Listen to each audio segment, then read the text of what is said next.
होकर के महात्मा भरत जी को तो छोड़ दिया और जितना उनका यजन करने वाले व्यक्ति थे उन्हीं को भस्मसात कर दिया, सब मृत्यु को प्राप्त हो गए।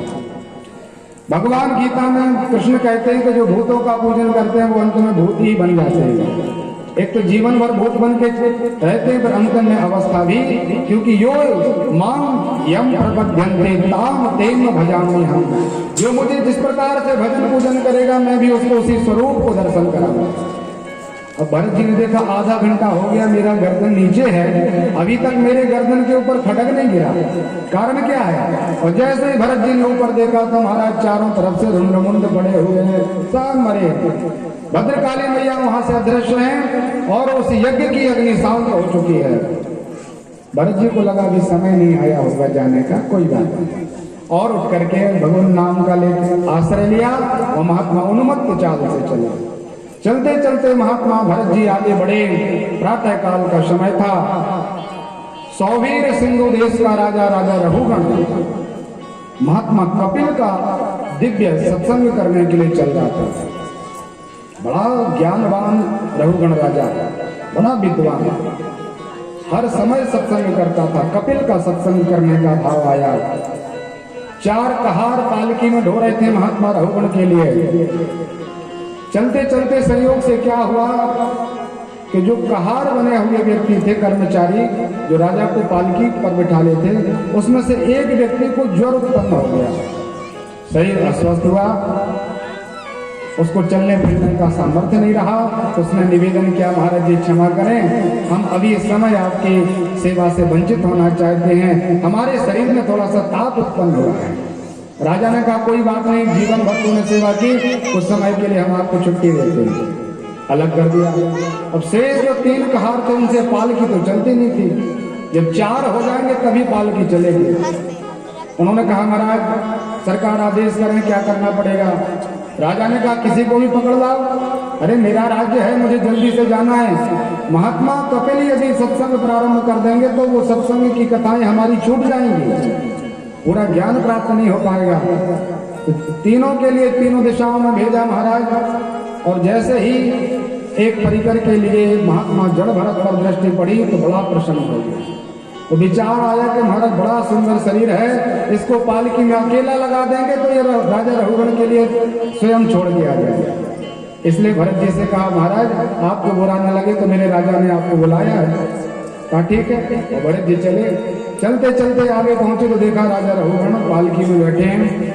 रघुगण ने कहा महाराज जल्दी से पालकी उठाओ, विलंब हो रहा है, जल्दी जल्दी चलना है।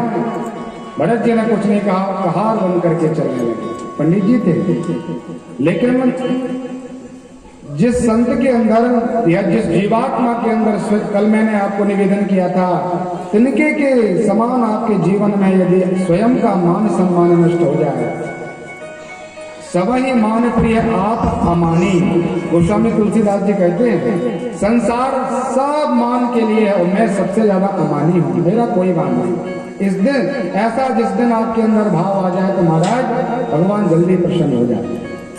ब्राह्मण होके अपने भक्त होकर के राजा रघुगण के कहार बन गए, चांडाल जैसा शूद्रों जैसा व्यवहार निभा रहे महाराज। अब चले जाते तो दृष्टि तो जमीन में थी कि हमारे पैरों से कोई चींटी कोई जीव जंतु ना दब जाए, इसलिए प्रयास ये रहता था कि मन वचन कर्म से कोई हत्या ना हो। राजा रघुगण की पालकी चली जा रही थी। संयोग से महाराज जड़ भरत के पैर के नीचे एक चींटी आई और महात्मा भरत जी ने उसको बचाने के लिए पैर कहीं रखना था कहीं रख दिया तो महाराज पालकी डगमगाने लगी। राजा रघुगण ने कहा तुझे चलना भी नहीं आता क्या? चलना भी सिखाना पड़ेगा, तुझे इतना बड़ा शरीर है, कितना खाता होगा और चलने में इतनी आनाकानी करता है। मौन रहे महात्मा और आगे बढ़े। फिर से महात्मा जड़ भरत जी के पैर के नीचे एक कोई कीट आया, उस कीड़े को बचाने के लिए महात्मा ने छलांग लगाई। तो जब कहार छलांग लगाते तो बैठने वाले की क्या दशा हो, और पालकी में बैठे हुए राजा रघुगण का स्तर लगा महाराज पालकी में और रक्त भवन होने लगा, खून आ गया। बड़ा क्रोध आया राजा रघुगण के लिए, अरे दुष्ट दुराचारी तू मेरे राजा की आज्ञा की अवहेलना करता है, मैं तेरी चिकित्सा करूंगा।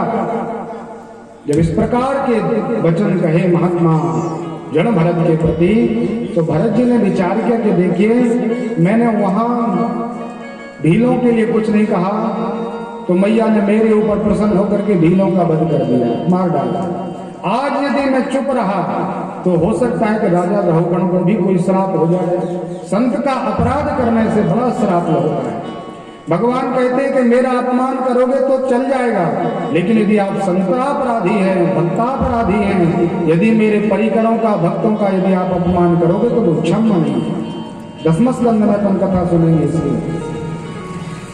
महात्मा रहुगण को समझाने के लिए अब भरत जी ने बोलना प्रारंभ किया। कहा राजन, किसकी चिकित्सा करेंगे आप? आपने किसको मोटा कहा है? इस संसार में न कोई मोटा है, न कोई पतला है, न कोई बड़ा है, न छोटा है, और ये शरीर की चिकित्सा करेंगे महाराज, लेकिन मेरी चिकित्सा कैसे कर सकते हो? रहुगण ने कहा कौन हो? तो भरत जी ने कहा महाराज जो आप हो सो मैं हूं, और जो मैं अपने अंतःस्था में स्थित हूं वही आप हो। हम दोनों में कोई अंतर नहीं है। बड़े बड़े सत्यों को सुना तो संस्कारी और सत्कर्मी तो था, उसने विचार किया बड़ी ऊंची ऊंची बातें कर रहा है ये कहार तो। और जैसे ही विभर्व सूत्र यज्ञोपवीत पर दृष्टि पड़ी महात्मा जड़ भरत के, भरत जी तो यज्ञोपवीत धारण किए हुए हैं, तो राजा ब्राह्मण का बड़ा भक्त था, छलांग लगा करके पाहि नाथ हाँ पाहि गोसाई भूतल परे लकुट की नाई दंडवत प्रणाम किया। महात्मा रहुगण ने हाथ जोड़ करके कहा गुरुजी बड़ी गलती हो गई, बड़ा अपमान कर दिया मैंने, हमें नहीं पता था कि आप कोई सिद्ध पुरुष हैं, आप भगवान सुखदेव स्वामी तो नहीं, आप व्यास जी तो नहीं हैं, या आप मेरे गुरु कपिल तो नहीं है मेरी परीक्षा लेने के लिए आए हो, कौन हो तुम्हारा? क्षमा कर दीजिए। राजा रघुगण के ऐसे विनम्र भाव को देख करके भगवान भरत प्रसन्न हुए और कहा महाराज जी मैं न तो कपिल हूँ, न मैं व्यास हूँ, न सुखदेव हूँ, अहम भरतो राजा, मैं राजा भरत हूँ। तीन जीवन की चर्चा महात्मा भरत जी ने समझाई कि राजा मोह का कारण ऐसा होता है कि मोह में फंस करके मुझे मृग बनना पड़ा। आज परमात्मा की कृपा है कि मैं सभी प्रकार के आडंबर द्वंद से मुक्त होकर के भगवान का भजन करता हूँ। राजा रहुगण ने कहा कि महाराज जी अब दोनों का यहाँ सत्संग हो जाएगा। कहा ठीक है।